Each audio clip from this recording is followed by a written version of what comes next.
Welcome to First and Goal, presented by Pickett Sports, breaking down week 15. I know I say it every week, but where does the time go? We're into week 15. We're starting to get some weather in these games. We had snow last night after a crazy day of football. Matt Matkafee joining me as we break down the card. And Matt, I think we have to start the show here on a somber note. Our Pickett play of the day, Justin Tucker, over 1.5 field goals. About as disgusting of a beat. I've been around this long enough where it doesn't stick to me too much. That's about as tough as one as you'll have, where he makes one middle of the second quarter, in field goal range right before the half, misses, which is shocking. All right, all he needs is one, and it gets another one blocked. Another red zone trip. It's almost, it's just, boy, if you tailed us, you feel our pain. But what's going on, Matt? Yeah, not too much. Tucker, I mean, he's about as steady as you're going to get. I thought it was kind of wild. They passed up a field goal on a 4th and short and gave it to a 300-pound fullback. Which, I mean, I don't think it's a bad call necessarily, but usually Harbaugh Kind of takes felt we were in trouble then, didn't it? Kind of felt like, Yeah, I'm like, you got oh, that they're uneasy passing feeling. up points here. This is kind of crazy. And then, sure enough, yeah, he shanks the one. We get one blocked on a long 3rd down. We get Denzel Ward jumping a slant route, and that takes 3 points. That slant route had no chance to get get the first down. Just run the ball and kick the field goal. But then, yeah, it is what it is. You get some bad beats sometimes. Hideous offense by Baltimore. That is just a Oh, brutal. I mean, people were crediting Brown's defense. Like, Baltimore actually moved the ball up and down the field. It's just, Baltimore kind of stopped themselves. Just a gut wrenching beat. But hey, yeah, I had Vikings money line on some parlays. So, our brain works this way is better, is where the good wins, you just sort of brush them aside. You don't really think, you're like, all right, I deserve to win, whatever. You just move on. Maybe I got a little lucky. The bad ones you just sort of stick to. But oh boy, that was a tough one. yeah. If you, you mentioned Minnesota coming back. That was pretty wild. I think we'd be amiss to not mention that game. In the 3.5, like I said, Yeah. the Colts 3.5 was a no doubter, man. When I had the tease up, I didn't at all think that was going to be I'm just watching this thing happen. I'm like, oh my god, like this is the craziest comeback. I mean, that's where coaching, really comes through. They got so tight in that second half and got so conservative. Yeah, really, really poor performance in second half from Indy. You got to tip your cap to Minnesota because they look dead in the water, and that was pretty cool to see the turnaround and the scenes from the night game. Us having Miami tickets that we bought, a month and a half ago. Where was this performance against the Chargers and against the Niners? Like, I thought they played great.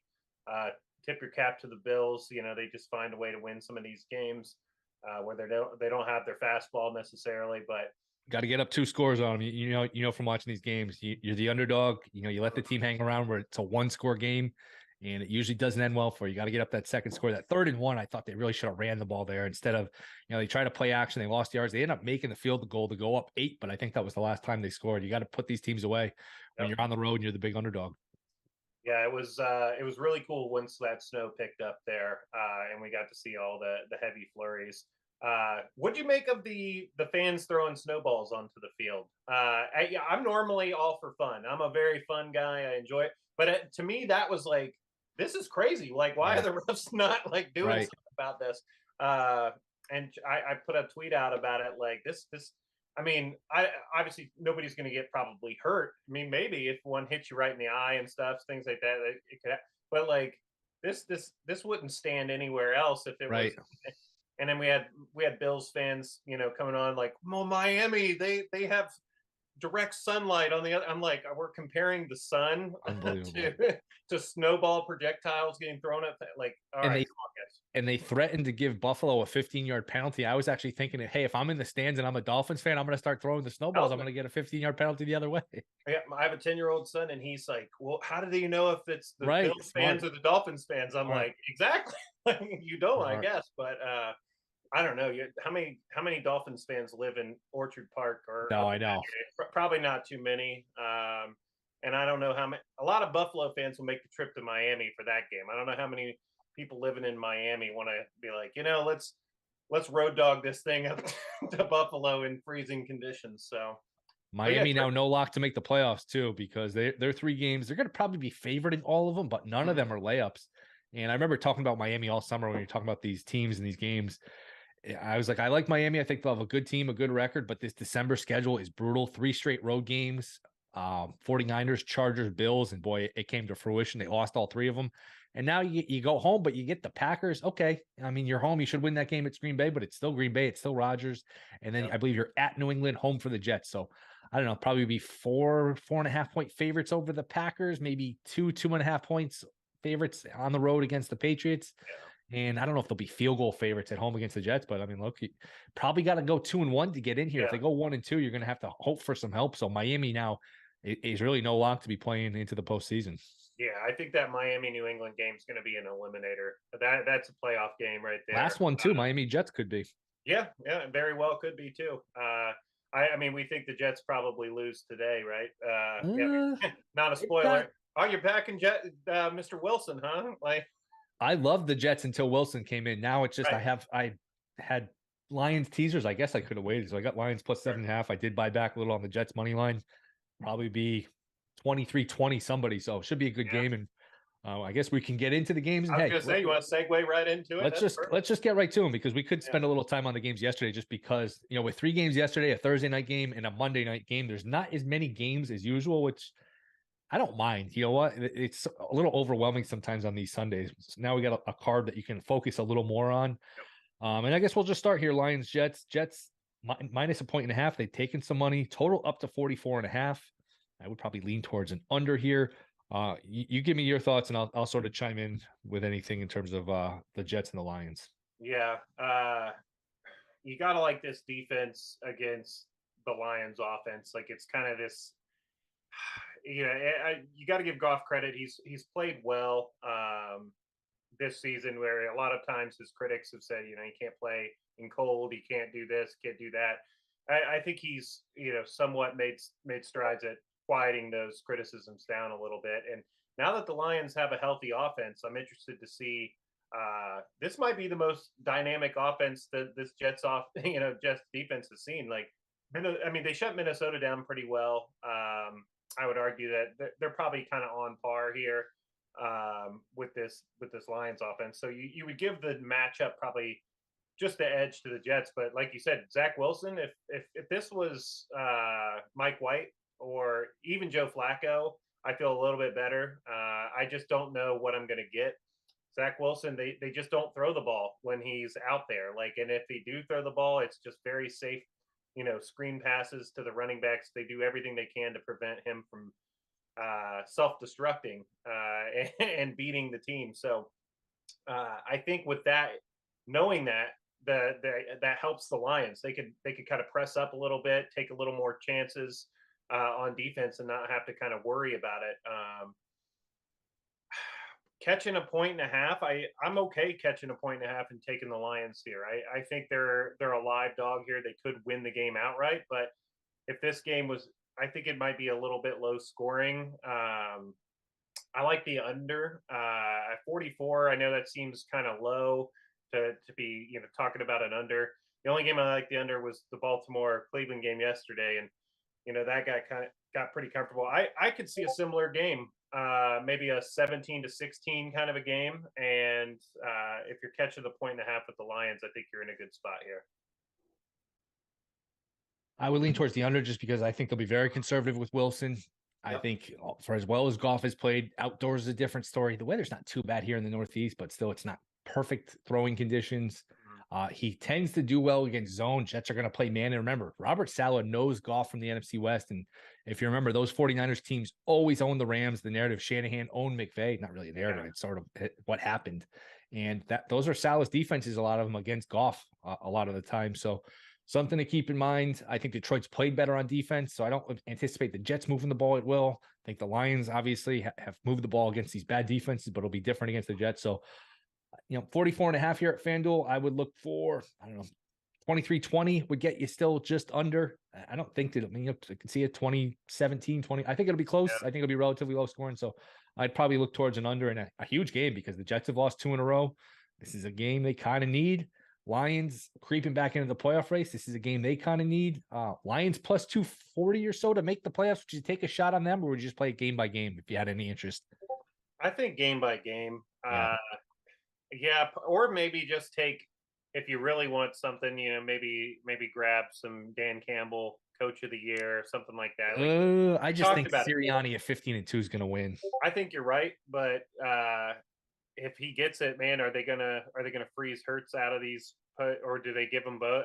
Maybe the Eagles do sweep all these awards, but I don't know. Like you mentioned, the Eagles, people thought they would be good.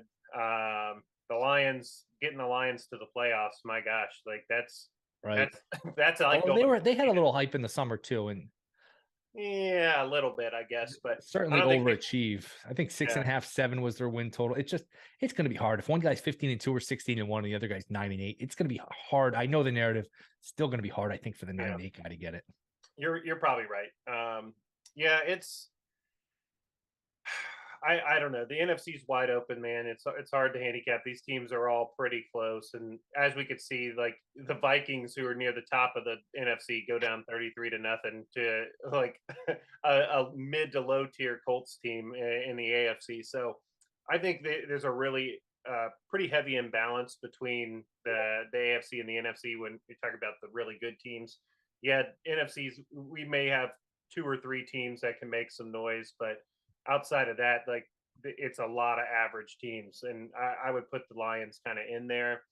I just trust Goff a little bit more than I trust Zach Wilson, so that I guess that's why I would rather have the points.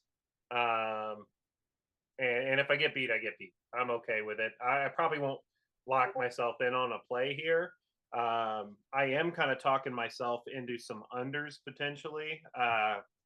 Once it was confirmed that it was Wilson, these guys kind of took a little bit of a bump in the wrong direction.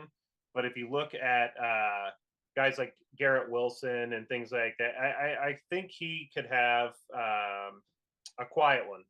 He doesn't have much rapport. Last time Wilson was out there, I think Garrett Wilson only caught two balls. He just he gets so much more involved in the offense when it's Flacco or Mike White. 52 yards, you can get burned on one play sometimes. But to me, that I always think, 4 to 5 catches in that kind of range. Are they going to let Zach Wilson throw the ball a dozen times today? They might not. I think some unders potentially. I think some overs for the Jets running backs is a good look. Zonovan Knight, 65.5 seems doable. Even Zach Wilson's rushing yard seems doable. It's kind of low, like 13. I think he can get over that. That's probably a good one because this is mhm. probably playing for, not to over dramatize it, he's probably playing for his career. Where if he stinks again today, I mean, he's been so bad where I don't even know if he gets the token like second chance somewhere else. Mike White's a free agent. Like there's other guys that are quarterbacks that are free agent. Garoppolo. I don't know that Tom Brady would go there, but like Wilson's not going to be the quarterback next year for the Jets. If he plays like bad today, where it's bad again, it looks like it's looked. I mean, does he get another shot? So that ties in, I think, to the rushing yards where it's like, hey, all hands on deck here. If you can run for 6 yards, if you get lit up, you know what? Your career's sort of on the line of your kids. Yeah, I think it's a pretty decent look here. 13 yards, that's two decent scrambles. Right. And you usually don't get penalized. He's not running QB powers, so like if he gets tackled behind the line of scrimmage, it's going to be a sack. Yep. It's not going to go. You're not going to get minus rushing yards here. So, yeah, I think he might rush. Scoot out 2 or 3 times, and this is a pretty low total. I think he can clip that. I just think that's the Jets' game plan. Run the ball, play good defense, keep this thing tight, and hopefully we're there with a chance to win the game. So I like targeting those guys. Anyone first touchdown? First touchdown. Let me take a look at the market. Knight plus 650, Brown 8-1. Our boy Jamal Williams, not to be confused with, of course, Jameson Williams 8-1, which has caused a lot of confusion, not just on this show, with other people. I think I sent you the text where one of my people was like, "Hey, they graded this wrong. Jamal Williams scored," and I went and looked at it, and I was like, "No, that's Jameson Williams." Like, oh, the JA confused me. So yeah, one of those guys is going to have to change their names or something because they're both JAM Williams. So very confusing. But Garrett Wilson, Yeah. I'll Garrett just Wilson play. plus 850. Go ahead. Whatever. We could just cop out and say Jam Williams, and we get two guys for the price of one. Yes. I could never move away from Jamal Williams in a Lions game. I know it's a short price, but he's that goal line guy. I'm assuming Quinnen Williams is going to play. If he's out, that's a big miss in the middle of that defense. So I think that pending his health, like I think that would potentially change the game plan a little bit for the Lions. Like if he's out of there, I think they get a little more run heavy. Um, if he's in there, kind of plug and hook, the gaps in between, I think they may look to be a little bit more pass heavy. But you got to watch out for Sauce Gardner out there. So that with him, I'm assuming he'll kind of take away St. Brown a little bit. I'm not really interested in getting in the St. Brown business today. I think it's funny we talk about Jameson Williams. He could potentially get some love here. I think St. Brown's the number one clearly. Maybe looking a little bit deeper, like a Jameson Williams or a DJ Chark or even a Josh Reynolds, somebody like that, like a second and third option. People don't go at Sauce Gardner at this point. Like he's already garnered this much respect in the league. So pivoting off to one of these other guys, I think could be a profitable look. I think they have pretty low totals, if I'm not mistaken. Receiving yards, yeah, like Chark's 36, Reynolds 26. Those are pretty low. I'm not seeing a total on Williams, but I'm sure some books have it. I'm looking at DraftKings right now. They're anytime touchdowns. I think will be at a premium. This is normally, Lions games inside, you want to take overs and a lot of touchdowns. Outside against the Jets, I think they're going to be at a premium. And that's I would look more towards catches or yards versus touchdowns personally. We can move on here. A game I really don't have a ton of interest. And look, it's the Saints, it's the Falcons. Saints laying 4.5. I would look. The only thing I like, they've made comments about getting Kamara more involved. Kamara's complaining he's not getting enough touches. You can get him 58.5 rushing yards. That would be my only play. I don't have a lot of interest in betting this game, watching this game. What do you got here, Saints and the Falcons? I have a little bit of interest on the Falcons side. I want to see Ritter, how he plays in this. Like the Saints defense is no joke. They give Tom Brady fits every time they play him. And to see a rookie kind of having to go into the Superdome and play against that's a tough spot, I think. But Ritter's pretty experienced in terms of his college career. He's seen a lot. I want to see what looks different between him and Mariota. I know he can run. He's not the athlete of Mariota, but it's just fascinating. Anytime you get your eyes on a new QB, like, all right, what are we going to see here? And it's a test. I think the running game for the Falcons might have a little bit of success.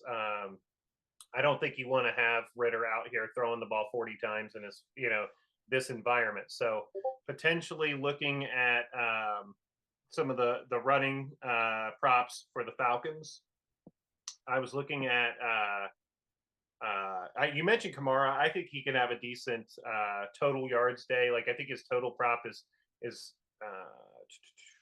right around 90 something. Like last time I saw it was, and there I think, like you mentioned, they want to get him involved. Okay, 95 is where I'm seeing it now. It's ticked up a little bit. I do like Kamara there, but in terms of the Atlanta side, I'm looking at rushing yards here. I find it. So Ritter is 22.5. Algier is 43, and Patterson 52. I think it's a day they do try to keep the ball on the ground and run a lot. So those are target lines. I think are all achievable. I think they probably run the ball 25, 30 times today, and you could hit those props. I think, like you said, it's not the sexiest game in the world, so I don't have too much interest in getting involved in the sides or totals. But I think like a Patterson Kamara anytime touchdown parlay sounds kind of interesting in this game. I'm trying to look at the best price for that, but That's something that I've been thinking about all week. Like, ooh, I like this this 1-2 punch of dual threat guys that can find the end zone. I know Kamara, famous last words, touchdown. Like he's been allergic to the end zone this year. I know his fantasy managers are, wiping their tears this year. But so the Falcons aren't that great on defense. So No. um, probably this game probably goes. No, it doesn't go over. I think it probably 21-20 kind of a game, or I don't know. What do you think? Total wise, you feeling one or the other? Be under or pass for me. I don't know what to Yeah, expect out of Ritter, and there's too many games on for me to get involved here big time with Saints Falcons, both yeah, teams that are I want to say they're out of it, but I guess in the NFC they're South not. nobody's out of it. I mean, the Saints really, it's going to be hard for them because they lost the head to head with the Sure, Bucks, and boy, they pissed away that Monday night game. You can't give away a game any more than that. And right? if they hadn't done that, not only would they be in the mix, Carolina here would be in first place. But Wow. I don't know. Don't have a lot on here. Anything else before we want to move on? No, we could move on. Yeah. Another game, I don't know how much time you want to spend on this one. We should try to stay in order here. Yeah, Chiefs, Texans. Chiefs, this is a game where I do have the Chiefs. I probably should just lay the 7.5 in the first half, which I think I'm going to do. They've been sloppy for a month or so. You know, that Rams game, they didn't put the foot on the gas. They lose to Yeah. the Bengals, a game they could have won. Last week, they're up 27-0. Again, they take the foot off the gas. Denver ends up coming back, covering. So I think the Chiefs, look, they're going to get their 31, 34 points against pretty much everyone. I know you worry about them sometimes sleepwalking through these games where they're better than these teams, but I would expect them to get their 31, 34 points. Can the Texans really get in the 20s and keep up? I'm going to guess no. So I have no problem laying it with the Chiefs. It's expensive. It's 14.5 on the road. Maybe 7.5 in the first half is the better bet. Figure they're up 10 or so at half, but I would lean towards the Chiefs here. I actually do like the Chiefs here. What do you got here? Chiefs and the Texans. Yeah, I think it's another one where player props could be good looks. You know, every Houston's just terrible against almost every metric. Like, yeah, their run defense is terrible. So you could see nice days out of the Chiefs backfield here. Um, I'm just not sure. Like you said, probably too many points for me to get involved on the spread here for the full game. I like the angle, like you mentioned, in the first half. I think that potentially is a good look there. The Chiefs total touchdowns, man, 3.5 minus 150. It's so expensive to get involved with them in this spot. I think, like you said, there might be better options elsewhere. Like even their touchdown scores. Um, you can't lay -$2 on Kelsey. So I think you might be able to. We could see an Isaiah Pacheco touchdown. I think we could see Jarek McKinnon touchdown. You know, he got a couple. What do we got for team total? I'm going to look at team total too. Maybe 31 and a half. Yeah, It's a lot. Like, yeah, it is. they get? I mean, sure, they could It's score funny. 40 It's like they're points. going to get 31, but they're going to get that extra. Like I know if it was 30.5, I'd put like half my bankroll on them going over 30.5. But that Right. 31, like I could just see it being 31-10, and like, yeah, they just run it 3 times and punt. Like I know they'll get 31. I'm very confident. Like they'll get 31, but they get that extra score and make it 34. That hook's probably enough to keep me off it. I don't know. What do you think? Yeah, I think so too. I just feel like maybe grab one or two props out of this game on the Chiefs offense. Hope you get there. There's probably value in the Texans players, like especially the receiving yards. Now I'm looking at DraftKings. We don't have anything listed because I guess we don't know who's going to play quarterback for the Texans. Is that what's going on here? Like, It's funny that we don't know who's going to play quarterback, and neither of us seem to care because whether it's who's going to be Davis Mills or Jeff Driscoll, who else have they started? I mean, right? one of the Allens, is it Kyle Allen? Like at this point, does it make any difference? Yeah, I think whoever they put back there, it's going to be a game where these receivers they're going to be out there, and like you said, are the Chiefs going to be like that invested in, pressing up and like being locked in? It's not like Stephon Diggs or somebody's across here. Like there was nobody you're game planning to stop.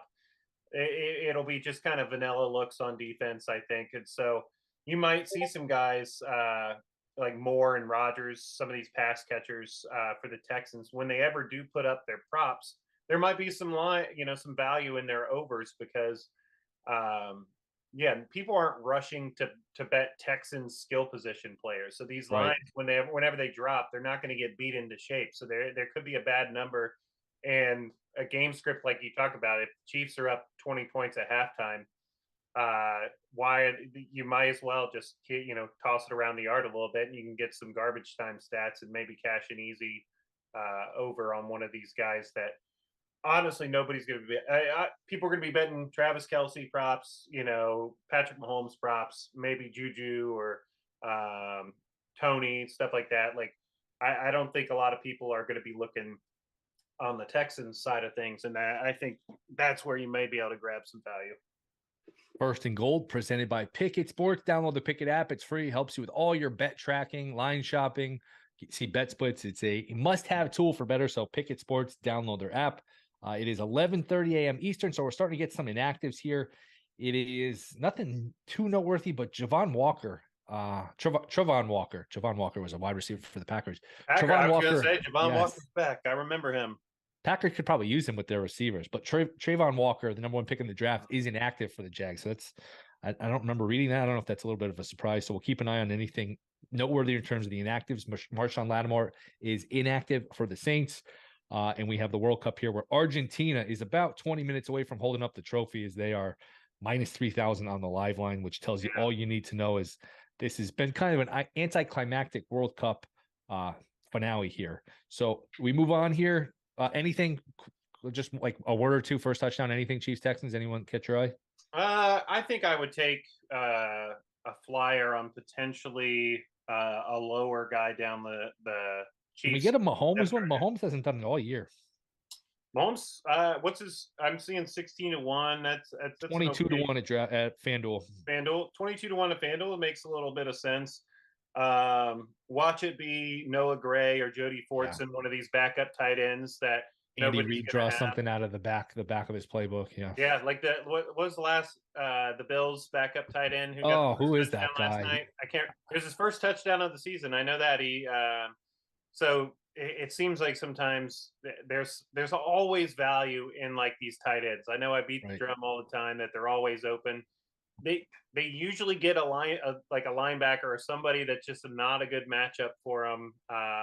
They're usually undersized or too slow or something, and yeah, I mean, if I'm Lovey Smith in this Texans defense and we get down and it's first and goal from the 5, I'm going to do everything I can to stop Travis Kelsey. You know what I mean? Like, and if it's one of these other guys that leaks out, okay, like Plus, early in the game, I think the defenses are hyped up. Maybe they're all jacked up to stop the running up. The tight end leaks out when it's like you said, some backup tight end. So yep.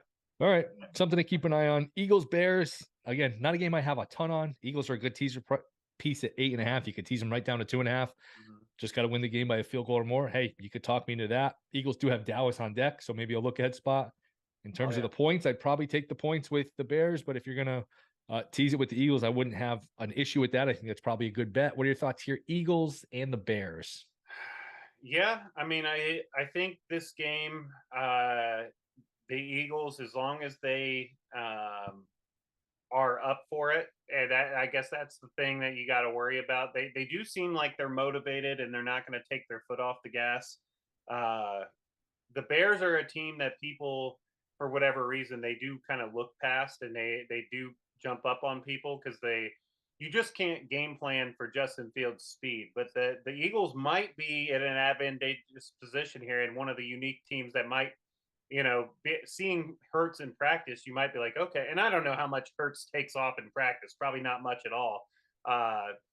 These are oftentimes like plays that just kind of happen loose. I think it's tough. I think it's a lot of points. But it would, I don't know. To me, if I was making the line, if this was in Philly versus in Chicago, it would probably be like 10.5 or something like that. Could they kill the Bears? Probably. But, the notoriously bad turf there in Chicago, maybe things slow down a little bit. Maybe it gets a little cold and ugly and they just muck it up. So I like the teaser leg, like you mentioned. I think the Eagles probably win this one. 26-17 or something like that.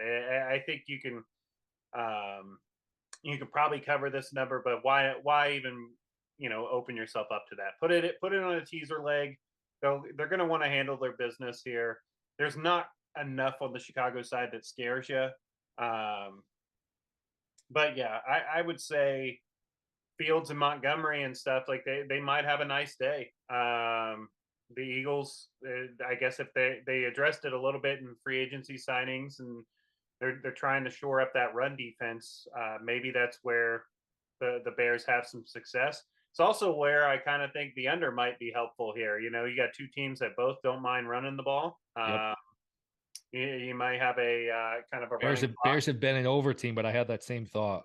Yeah, like if both teams are wanting to keep the ball on the ground, then we might see an under here. And I think for the Eagles, um, yeah, right now it's kind of about keeping everybody healthy here. Like that, it's how I don't know.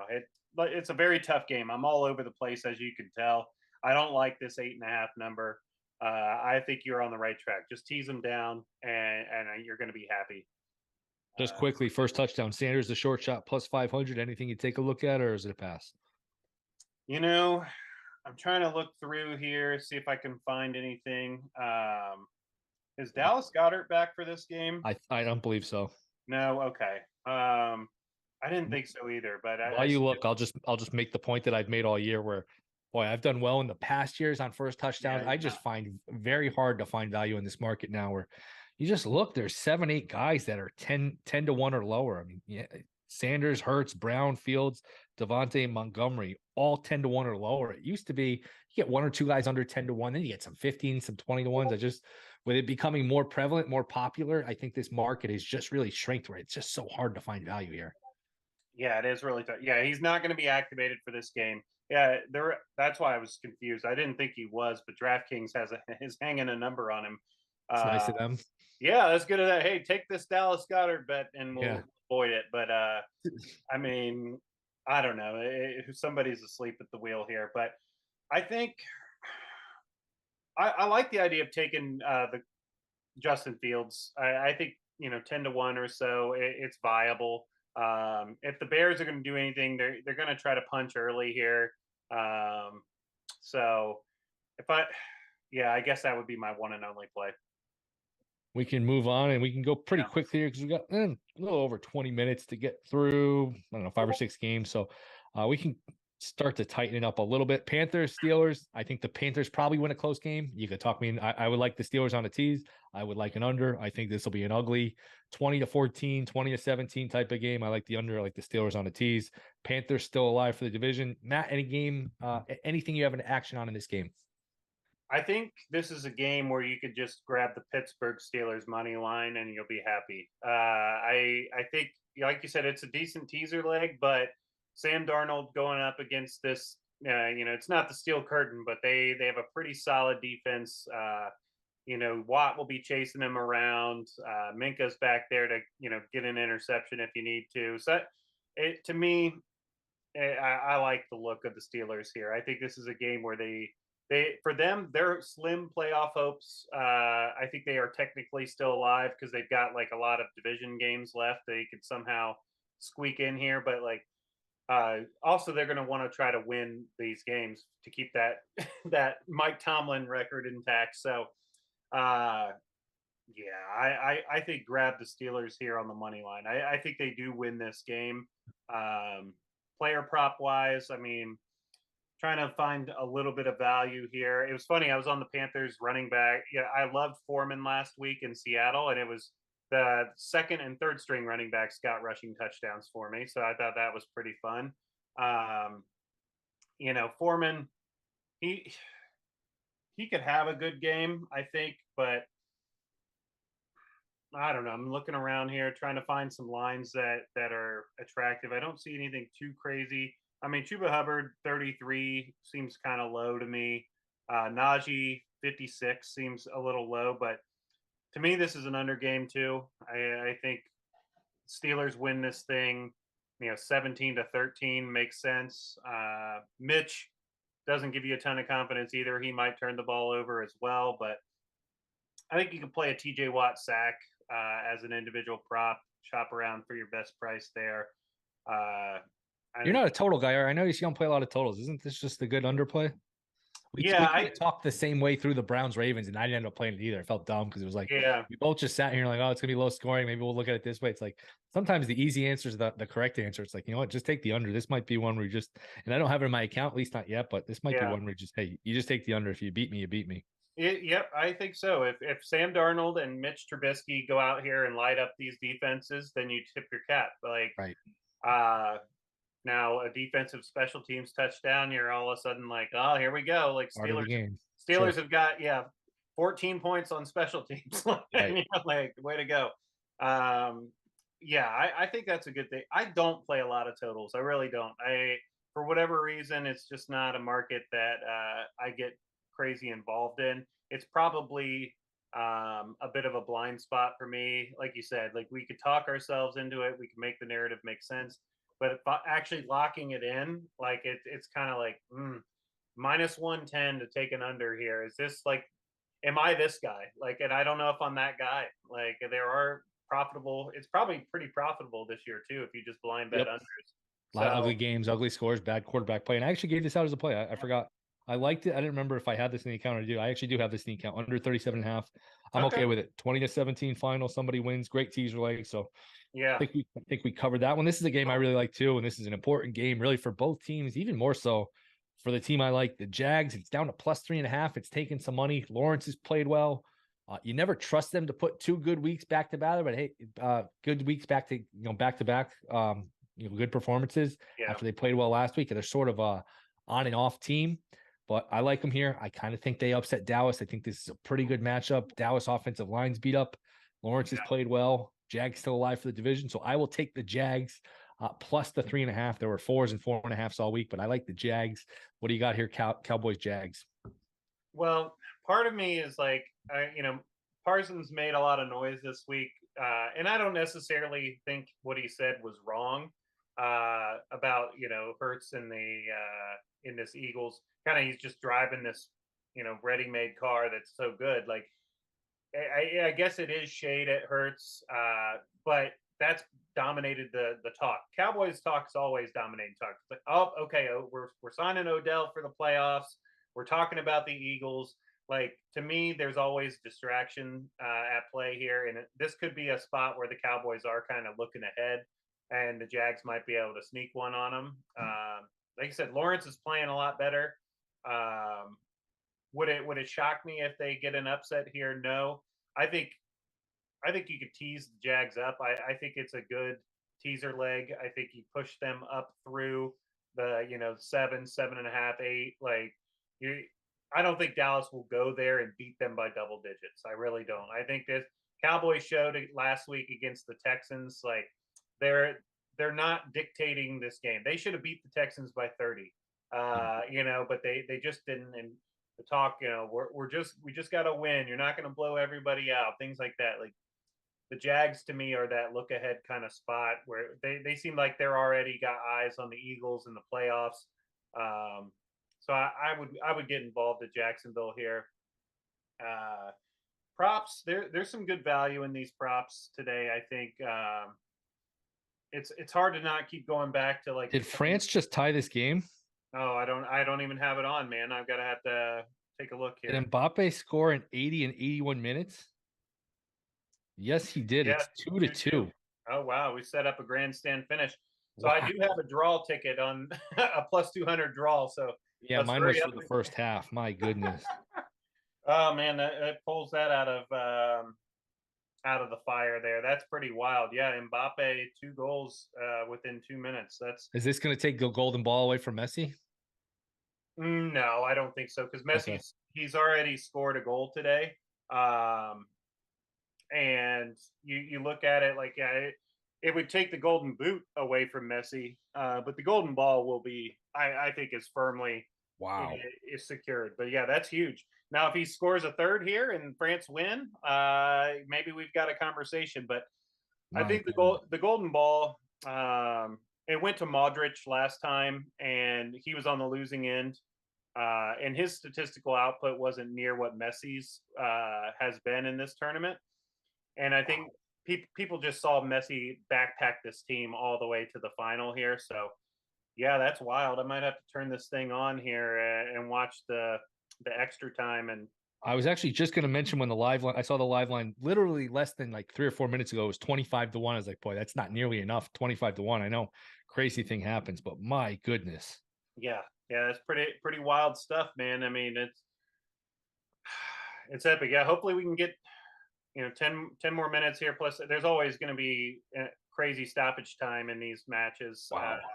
So it's probably a good 15, maybe even a 20-minute sweat for me here to get this draw in 90 minutes across the line. But hey, I'll be happy to cash that ticket this morning. Started. Imagine how about the guy that didn't cash out or did cash out? Now he's like, you know what? Mm, What a mental roller coaster that is. yeah, I think for him, he's like you said, he's for him that was life changing For money, sure. and good A for lot of him. money.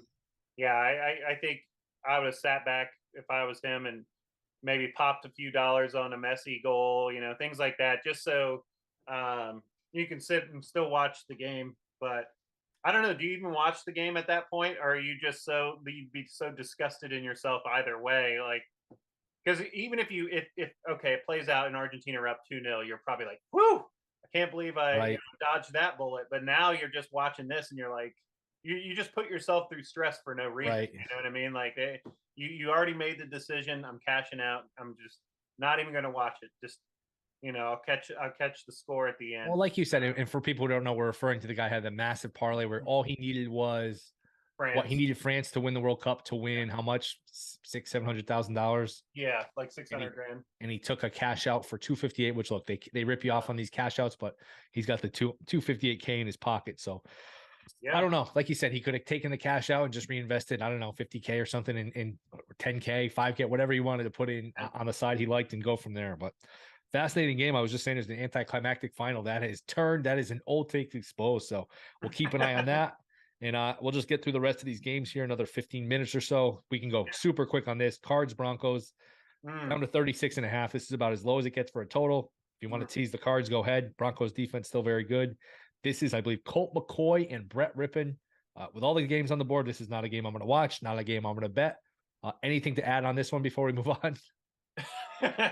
Well, you build it up so well. Like, let me see if I can, make it all a little interesting. I would say, I think the Broncos defense is the strongest unit in this game. You know what I mean? Is that a Oh, for fair sure. statement? Okay. Absolutely. So Broncos at home, and you've got this strong defense. I think they find a way to get the win. So I'm not comfortable necessarily laying points. It's cheap to buy up the money line. It If is. you want to add, I know it's the Wong teaser thing. Don't tease through zero and all this stuff. If you want to take the Broncos and catch 4 points, is Colt McCoy taking this team to go beat the Broncos by a touchdown in Denver? Probably not. So I could be talked into taking the Broncos on a teaser as that's Yep. I'm hearsay. This is almost illegal to mention teasing through a zero, but I think that's a decent look. If I'm looking at any of the props at all, I think that you could potentially have some value on Latavius Murray rushing yards. Like I said, Brett Rippon. How much are they going to open it up for him? Just lean on the running game, man, and this defense. So he only has to get you 50 yards. Like that's not asking a lot. Say he gets 12, 13, 14 carries, gets his 4 yards per carry. You're there. I think that's a good play. Um, as much as I like Hopkins, I don't think I can get involved with him today. I don't, Sertan is proven to be a pretty solid guy covering these elite wide receivers. So I think he'll kind of try to shadow Hopkins a little bit. And yeah, Colt McCoy, I mean, he's serviceable. In terms of a backup, he's about as steady and as good of a backup as you can get. But I don't like this spot on the road against the Broncos. So maybe a Lat Murray touchdown or a Lat Murray rushing yards in the Broncos money line. I think those are the kind of things I like. Yeah, I don't have the price in front of me. I could look. The only thing that would take a shot on, maybe no touchdown, because this is going to be awful. And hey, get used to watching the Broncos because they're on next week, Christmas, against the Rams in what should be just a scintillating matchup. The Broncos and the Rams, which looked a lot better last spring when the schedule came out, looked better all summer. And now it doesn't look so good. So Is that during? Well, I don't know. We'll have to double check, but I want to see the NBA slate that day. Christmas, 4:30 in the afternoon, Eastern. 4:30, right? Yep. I was wondering if that was going to be the. I think we get 3 games that day. Dolphins Packers, I think, is the 1 o'clock game. It's not listed here on FanDuel, but I'm just looking at the look ahead lines on FanDuel. Broncos -1 against the Rams, 4:31 Eastern. Yeah. And then Bucks at the Cardinals, Bucks laying 3 in Arizona. Boy, this Bucks team laying points against anybody is interesting, especially on the road. But those are the games next week. We'll be watching LeBron and Luca, and then Giannis and Tatum. I think during those that window. At least NFL is king, but boy, they're pushing it with these they're daring you to watch something else with these games. Right. I know. Like, I mean, you're offering up the worst possible. Yep. Last year we get Browns and Packers at Lambeau. Like it was a good game. Like, I mean, this year the slate is just not good. And NBA served it up. You know, you get Sixers Knicks, which is tasty at noon, and then Lakers Mavs. Bucks Celtic, Grizz and Warriors would have been nice. No Curry though, but yeah, no Curry. And then you end it with Suns and Nuggets. So yeah, I mean the NBA goes hard. They know what they're doing. Christmas is great on the NBA. It's one of the best days to bet the NBA because everybody tries really hard. NFL's kind of blown them off the map though. The NFL used to just lay out and say, all right, you can have Christmas. And you think of Christmas and what's on in terms of sports, it's the NBA, but the NFL is sort of saying, you know what, we're just gonna take the whole calendar. We want it all. So that's just how they do operate. Too. They I mean, of course, it's more compelling, I guess, to even hot stove NFL and training camp news and stuff. Yep. It's more schedule release. Yep, schedule release to draft, like mock drafts. Mock fantasy football lead-ins. Like, absolutely, they've done a great job. But yeah, I don't know, man. It's what's the other game we got? It's 4 o'clock window, right? When Patriots Raiders. Yeah, go ahead. I think the Raiders win this game, but after last week, I don't trust them. Patriots in a good teaser zone, probably be a close game. I can't bet I just can't bet McDaniels against Belichick. I can't bet McDaniels against anybody. You got anything here? Yeah, I mean, you hit the nail on the head. You took my point. Belichick against McDaniel, there's not going to be any wrinkles that he could throw at him. Belichick knows him like he knows the back of his hand. Like, Devontae Adams and Josh Jacobs and stuff. Like, maybe if you had Renfro and if you had Waller and stuff where you could really stretch this defense, it would give them some trouble. But I think right here, you got to go the Patriots. I think I don't know why they're catching points here. I think they're the better team. Like I think, and also this is with Miami losing, this is their chance to bump them. And so I think you grab the Patriots on the money line. You're pretty happy. I just don't see a Bill Belichick team losing to a Josh McDaniels team. I don't do it. So props wise, I mean, as much as I'd like to say, like, the Raiders, they got just throw it to Devontae Adams 15 times, like force feed him, like Cousins did to Jefferson. Yes, didn't matter. My Thielen bet burned, but Cousins, he throws the ball 50 times, 54 times, and I think he targeted Jefferson like 16, 17 of those times. That's if you go out and get money, you go get Devontae Adams, and you're not feeding him like that, then what's the point? Right. And the games that they do feed him, they usually win. Like, it's kind of weird. And they were starting off feeding him. They went away from it in the second half. I think Bill just schemes everything. He doubles Devontae Adams and says, hey, if you're willing, Carr, to check it down over and over again, if you're willing to stay patient and try to do this, maybe you could beat it. But no, I don't think they will. So I'm seeing Waller's back. Are they offering lines for Waller? I got to look at this again. DraftKings is messing me up this morning. Let's see if Darren. While you look for that, you want to just move quickly here. Titans, Chargers. Chargers laying 3 against the Titans. I think the Chargers are better. Wow. I think the Chargers will win.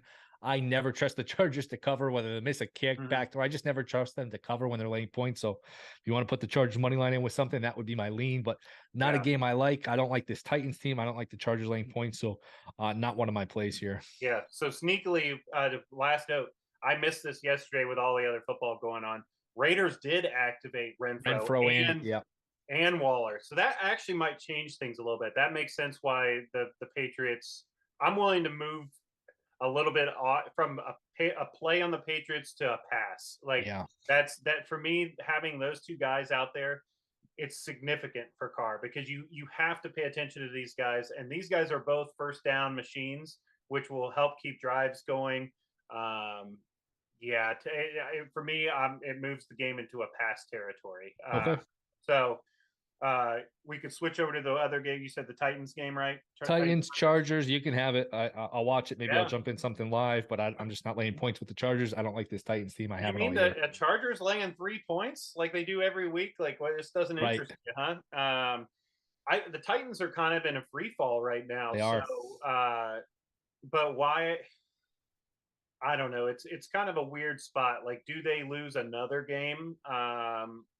Maybe. They obviously the Chargers have the better quarterback in this matchup. Defenses are probably about equal. I guess the Titans aren't going to have like this massive following that Right. goes out Good to point. LA either. So it's probably a neutral or maybe a Chargers home game this time around. I guess I would be inclined to probably take the Chargers. I think they're a good money line play. Like you said, Exactly. it ends up being always like a 3-point game on some of these, and uh, I know the Titans the game got away from a little bit last week, but um, And again, I the Titans minus 155, Chargers minus 155 on the money line. So if you don't want to pay the juice, maybe just throw the Chiefs money line in a parlay and you take it down to around even money. famous last words. Famous last words. What could possibly go wrong? But yeah, I think that's a good play. Some of these matchups here. Put them with Washington. I think Washington probably wins that game, but I don't want to lay the 4.5. So, parlaying with something in some other sport, but you could use them as a nice piece, or you could just swallow the 155 and just say, you know what, 155 to win 100. That's we'll do it that way.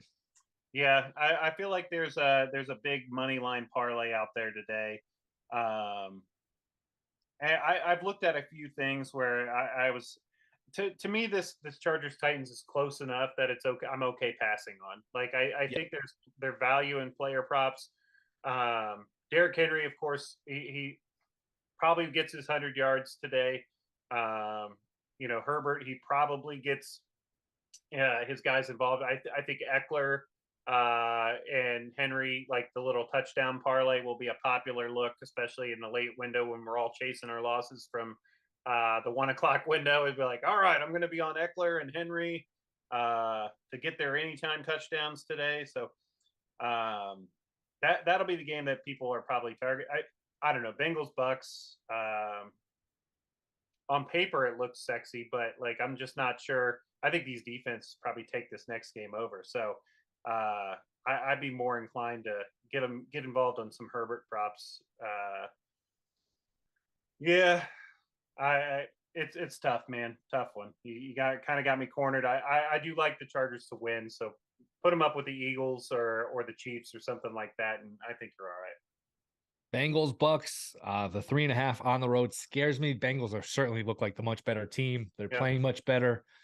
Something about this game, I don't feel comfortable just sticking the Bengals minus 3.5 on my ticket. Again, you could put the money line with the Titans or with the Chargers with something else you like. It's up to like minus 198. I do think the Bengals probably win this game. Something about the 3.5 scares me. I don't know why it does, because Tampa's just not a good football team. Mm-hmm. But I just don't have an appetite to lay the 3.5 on the road. Maybe I should. What are your thoughts here, Bengals and the Bucks? Yeah, I mean, Bengals, you would think you would think they win the game. Like I'm with you on that. I think they're better in most aspects. But the Bucks, man, they're gonna win one or two more of these games down the stretch here. And the Bengals, that they watched the Ravens lose. The Browns did the Bengals a favor yesterday, so they can kind of like maybe mentally you lose that like 2 or 3% edge, like where it moves from a must win to like oh, we may not have to win this one. And you Like, could look at it the other way where it's all right. Now we can sense like, hey, we can not only win the division, we can maybe move up because we beat the Chiefs head to head. We still yeah. play the Bills, I think, in Cincinnati. So maybe we can start to leapfrog some of these teams and get a 2. I don't know if they can get a 1. I guess they could if they ran out and got some help. So maybe that And goes the other way. I don't know. do we have Higgins and Boyd uh, for this one? I guess that's the one thing I want to know before I would get I think it involved. was trending that way. Okay. Yeah, I mean, if they've got all 3 of the wide receivers, I think it really, really helps shift things towards the Bengals. Um, I don't know this Bucks defense. They could be solid, man.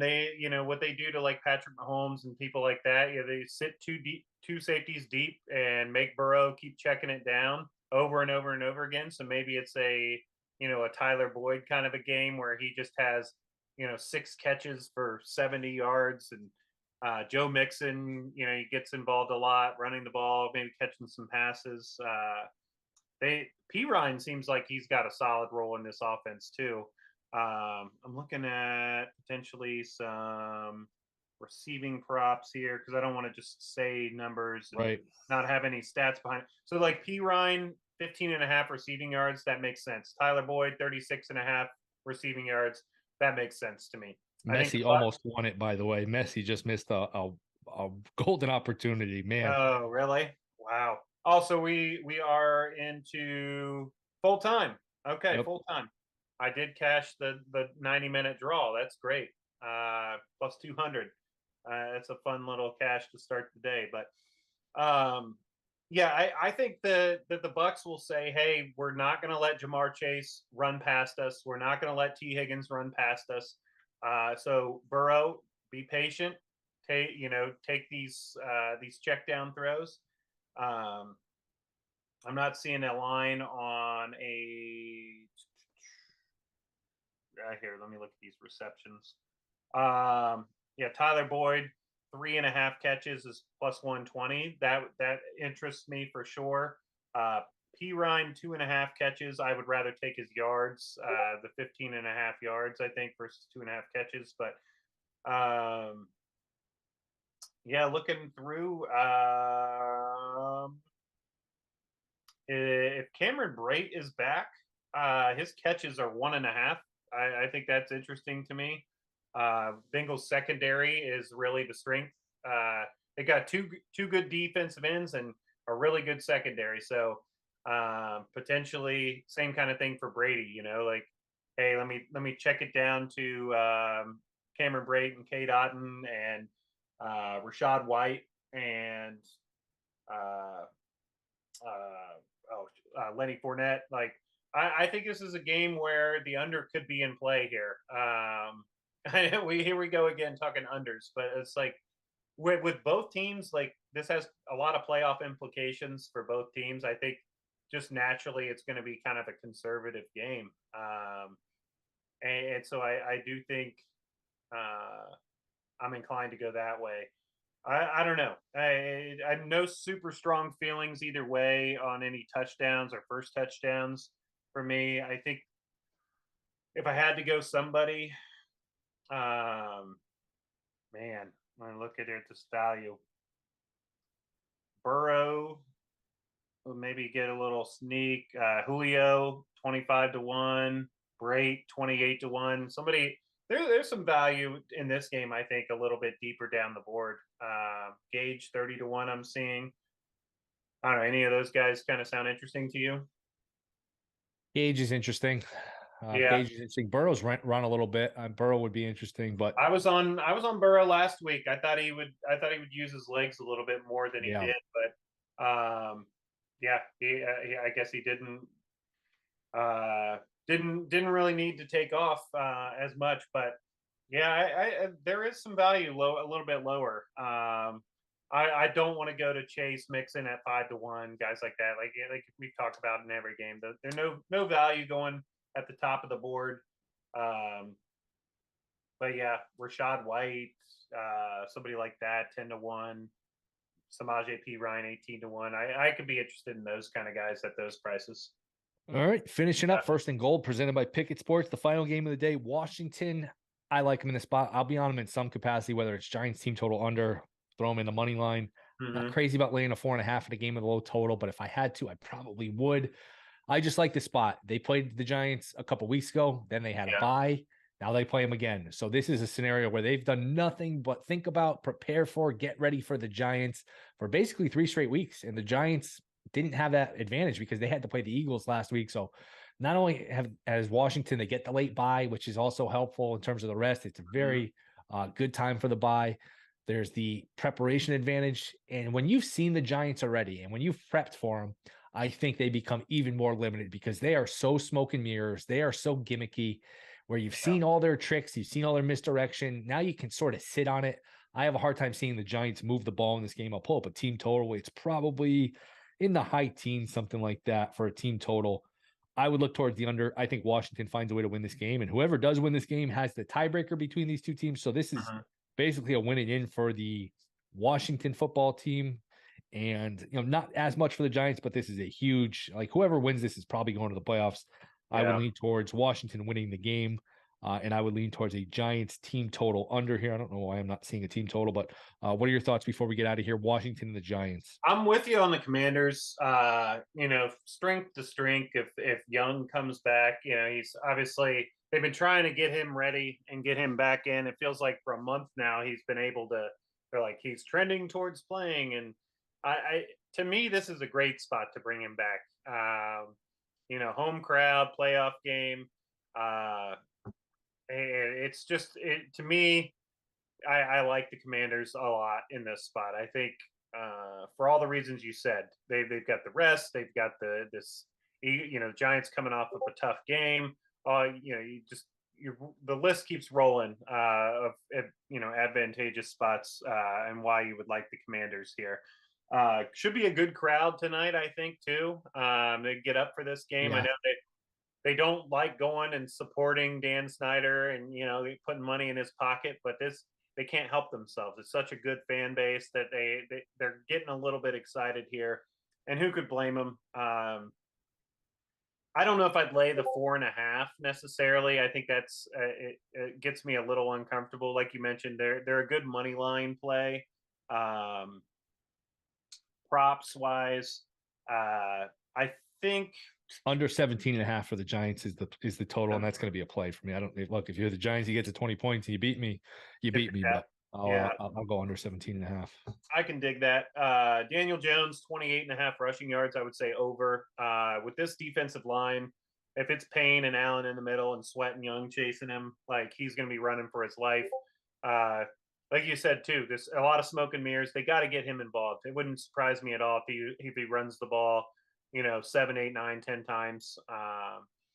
And if he can't get to that second level, I could see him you really only need one big run for you to get this 30 yards, and it would make sense. Now, some of these guys, reception wise, I think there's some value. I got burned on this before, but I think Curtis Samuel 2.5 catches. That's a little low. It's juicy. You got to go pretty heavy on the juice, but to me that makes sense. They want to get him involved a little bit. I think where you're not going to do is just line up and pound Robinson and Gibson right up the middle. Like I think you want to get Heineke out on the move and let some of these Commanders skill position guys make plays. So Terry, I mean his 5.5 plus money. Like to me, yes, it screams play Terry to get 6 catches, but every time I do, he always ends up hooking me. He'll have 4 in the first half and then only catch 1 ball in the second half, and you'll lose your bet. But that's me, so I won't play it. So you guys can play that and win. Yeah, I don't know, tough one for sure. If Young is active, I'm going to play. I don't think he is. They're not going to play him. I Okay. don't think so.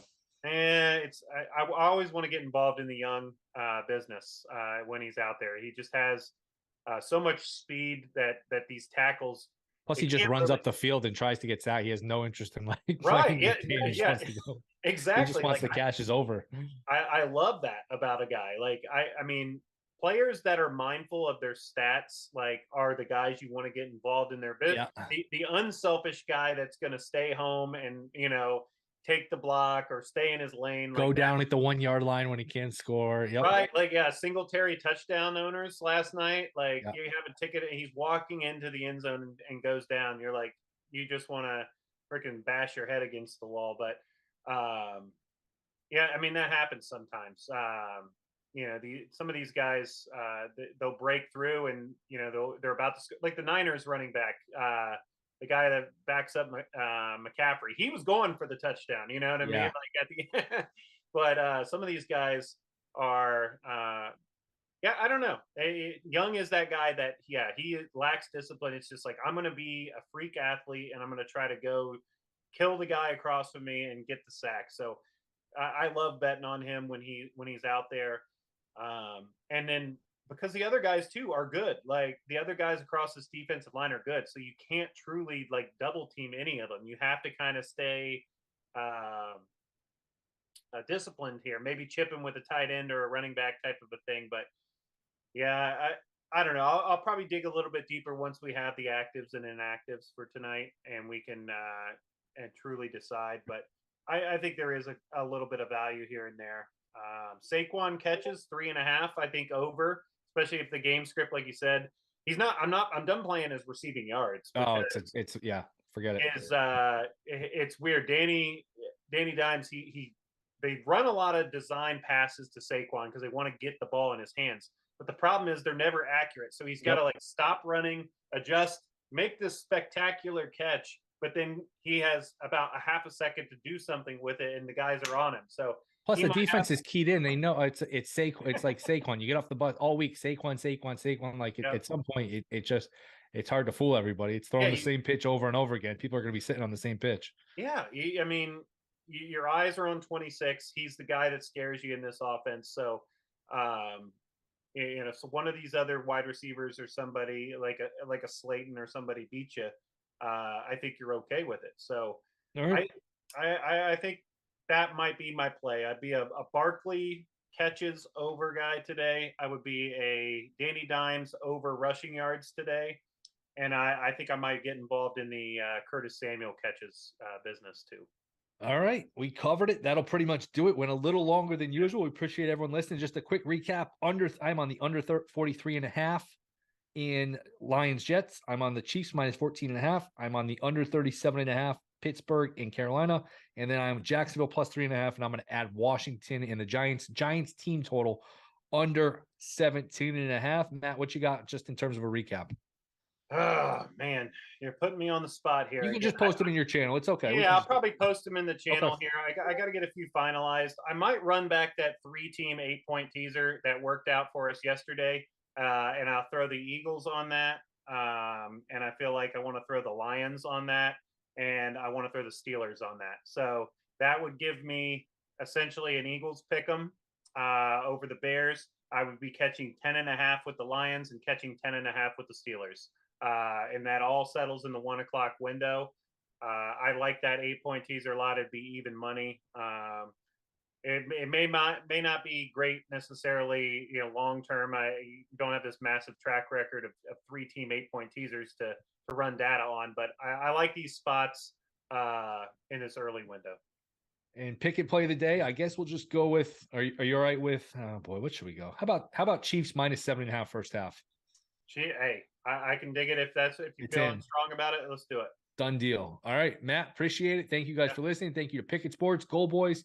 Check out the Goal Boys Discord. We're on Tuesdays and Thursdays at 6, Sunday mornings 11 Eastern in the morning. Shows all week. So appreciate it, guys. Retweet it. Tell your friends. Matt, the audience, appreciate you guys. We'll see you next week. Yep. Thanks, Will.